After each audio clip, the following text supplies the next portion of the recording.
Welcome to the English We Speak. With me, Rob.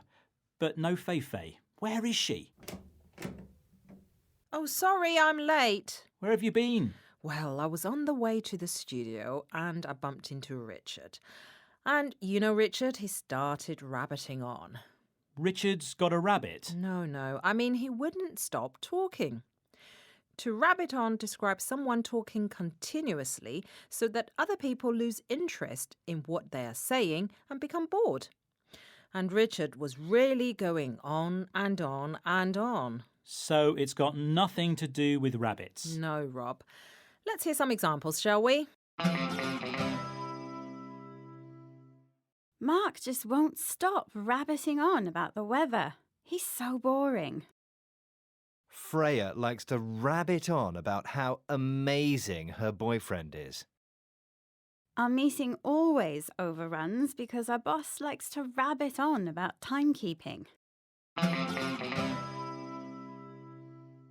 In this, the English we speak, we're looking at the phrase to rabbit on, which describes someone talking so much that they become boring to listen to.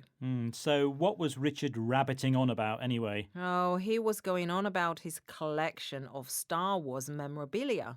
Really? Well, that's fascinating. I love Star Wars. Does he have the Chewbacca figure and the limited edition Darth Vader mask? My favourite is the Luke Skywalker... Rob, stop. Now you're rabbiting on. Oh, am I boring you? Don't you like Star Wars? No. Oh, OK, time to go, I think. I'll go and chat to Richard instead. Bye. Bye. Hello and welcome to the English We Speak. I'm Jiaying. And I'm Neil. Hi, Jiaying. How are you? I've been looking for you. I've got something to show you. Why are you talking to an empty chair? I'm here. And why are you wearing sunglasses? It's quite dark in here already. No wonder you couldn't see me. Ah, there you are. Check out my new vegan leather jacket. Isn't it cool? It is. But why are you trying to look so cool? Are you trying to be a cool cat? Cool cat? What are you talking about? There isn't a picture of a cat on my jacket. No, Neil. I said you're trying to be a cool cat. We use this expression to describe a person who's exceptionally fashionable and trendy. It's also used to describe someone who's funny, charming, and quite often relaxed. It's thought to originate from the jazz scene. Ah, that makes sense. And that describes me perfectly. I'm a very cool cat. I never get stressed out and always look so trendy.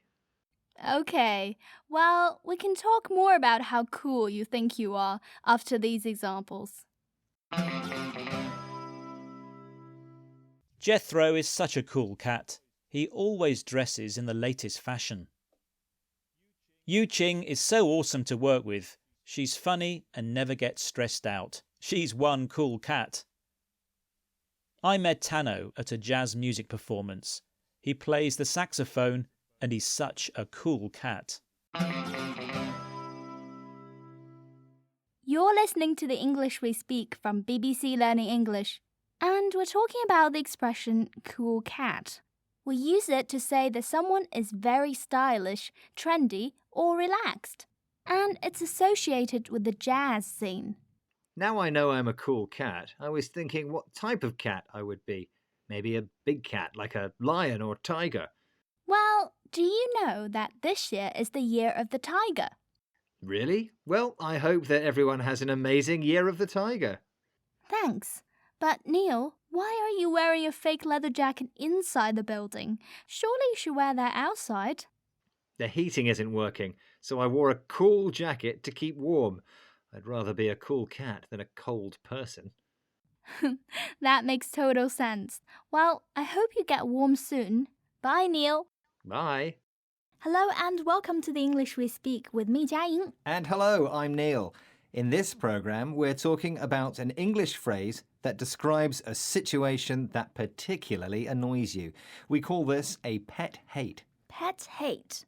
Let's be clear, this has nothing to do with animals we keep at home, like a cat or a rabbit. A pet. It hasn't. A pet hate is just something annoying, although something your pet does might annoy you. My pet hate is when someone doesn't switch the lights off when they leave a room. That is annoying, but not something I would say I hate. Hate is a strong word that means to dislike something very much. True. A pet hate isn't such a strong dislike for something. It is something that just irritates you, and not everyone will feel the same way. Think of pet as something that is personal to you. So pet hate is a personal dislike for something. A similar expression is pet peeve. Let's hear some examples of pet hates.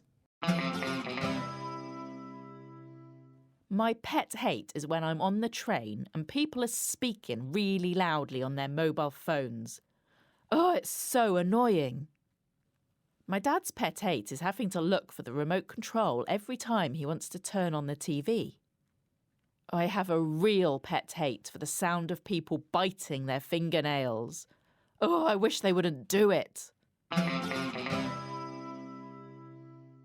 In this The English We Speak program, we're talking about the phrase pet hate or pet peeve, which describes something that personally annoys you.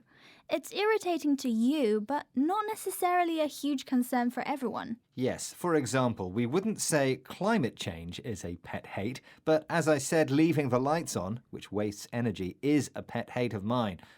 Hold on, weren't you the last person in the office last night, Jiaying? I was. So, it was you who left all the lights on. Ah, very annoying. Oops, sorry. But I had to stay late because I had to clean up the place. It's so annoying when people leave their empty coffee cups on their desks. That is such a pet hate of mine. It just goes to show we all have pet hates. Maybe we should just learn to forgive one another. That's another one of my pet hates. People who pretend to be nice. Come on, you can help me wash up the rest of the dirty coffee cups. Okay, bye for now. Bye. Welcome to the English We Speak. I'm Jiaying. And hello, I'm Neil. Jiaying, are you feeling okay today? Yes, I'm fine, thanks. Why are you asking? Well, when we spoke yesterday, you said you were as sick as a parrot. I wasn't ill. When someone says they are as sick as a parrot, they mean they're very disappointed about something. I was saying how disappointed I was with the outcome of the football match. My team lost. Oh, I see. But why were you watching the football match with a sick parrot? I didn't know you had one. I haven't got one, Neil, but I was very disappointed. I'm sure, but I didn't know parrots liked football as well. Oh, Neil, listen to these examples and it will become clear. I was as sick as a parrot when I saw someone had scratched my new car. He was as sick as a parrot when he saw how much litter had been left in the park. When I heard my colleague got a promotion over me, I was sick as a parrot. This is the English We Speak from BBC Learning English, and we're hearing about the phrase as sick as a parrot, which we can use when we're very disappointed about something. So, Neil, have you got it now?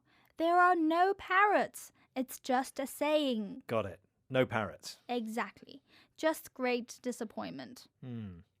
But I wonder how sick a parrot has to be in order to feel disappointment. Let's not worry about it. The phrase has got nothing to do with sickness. Okay then, see you later. Bye, Neil. Hello and welcome to the English We Speak from BBC Learning English. I'm Fei. And hello, it's me. Neil. Are you okay? I can't stop itching. Oh dear, that's very uncomfortable. What's caused that? Well, it's probably because I've started gardening. I've planted some flowers and I've started growing my own vegetables. I'm impressed. It sounds like you've been bitten by the bug. Yes, bugs in the garden. That's what's causing me to itch. Probably, but I wasn't referring to the actual bugs. When you are bitten by the bug, it means you have become very interested and excited in doing something. We're not actually being bitten by a bug. But in your case, Neil, it looks like you've been bitten by both types of bugs. Yep. Can we have some examples, please? Ballroom dancing is back in fashion and Katerina's been bitten by the bug. She's bought a sequin dress to wear at her lessons. Lynn's been bitten by the fitness bug. He spends hours at the gym every day. I've been bitten by the travel bug. I'm always looking for new destinations to visit. You're listening to the English We Speak from BBC Learning English. I've been explaining the phrase to be bitten by the bug, which means to become interested and excited in doing something. So it's great that you've become interested in gardening, Neil. Thanks, but not great if bugs are going to bite me every time I go into the garden. Maybe it's not bugs. I've heard that poison ivy can cause severe itching. Oh no, I don't like the sound of that. Maybe gardening isn't for me. Can I be unbitten by the bug? No, Neil, but I know what you mean. Right, I'm off to buy some cream to soothe my itches. Bye. Bye, Neil. Hello and welcome to the English We Speak. With me, Fei. And me, Roy. Who's the person in the grey suit speaking to Neil? I'm not sure, but he looks very elegant. He looks really familiar. Is it Brad Pitt? No, it's not. But I'm sure I recognise his face. It's really bugging me. What? The man's face has a bug on it. No, Roy. I said it's bugging me. If something bugs someone, it's really annoying or irritating. People can also bug another person. It's an informal way of saying irritate someone. So what I meant was he seems familiar, but I'm still not sure who it is, and it's annoying me. Ah, that makes sense. Yeah, it's bugging me too. I'll go and ask who it is while we listen to some examples. My car is always breaking down. It really bugs me that they can't fix it. My friend is bugging me about going to the cinema, but I don't want to go. I'm sorry, I don't mean to bug you by asking you again, but I forgot if you wanted tea or coffee. You're listening to the English We Speak from BBC Learning English, and we're hearing about the expression bug someone, which means something is irritating or annoying someone. It can be used to talk about a thing or a person that we find annoying. So, Roy, did you find out who the person in the great suit is? I did, yes. And you'll never guess who it was. Oh, Roy, just tell me who it was and don't bug me. It's Rob. He had a haircut and a new suit on. He looks amazing. Wow, I should have guessed. That bugged me for a while. Well, I don't want to bug you any longer. Bye. Bye. Hello and welcome to the English We Speak. With me, Fei. And hello, I'm Neil. Do you know who made that awful mess in the kitchen? It's me. I'm just cooking. I'll clean it up as soon as I'm finished. Wow, it looks like a doc's dinner in there. A dinner for my dog? Don't be silly. I've already cooked for Leia, my dog. This is a meal for the whole BBC Learning English team. No, Neil, I didn't say a dinner for your dog. I said a dog's dinner. We use this expression, a dog's dinner, to describe a complete mess, which is why I said the kitchen looks like a dog's dinner. You think the kitchen looks a mess, but I'm only using one pan. Not that kitchen, the other one. Look at it. Oh, wow. That really is a dog's dinner. I wonder who made all that mess. Let's find out while we listen to these examples. He made a dog's dinner of his final project and failed the course. She made a dog's dinner of her hair when she tried to cut it herself. The room looked like a dog's dinner 5 minutes after my son arrived. This is the English We Speak from BBC Learning English. We're learning about the expression a dog's dinner, which means a total mess. So, did you find out who made all that mess? No, I didn't. You? No. But what's great is that everyone on the BBC Learning English team is working together to clear it up. They're ready to try the meal you're cooking. Wow, that sounds like a bit of pressure. Hopefully I didn't make a dog's dinner of the recipe. I'm sure you haven't. I've tasted your food before and it's amazing. Well, Leia, my dog, never complains when I cook for her. She's a lucky girl. Bye, Neil. Bye.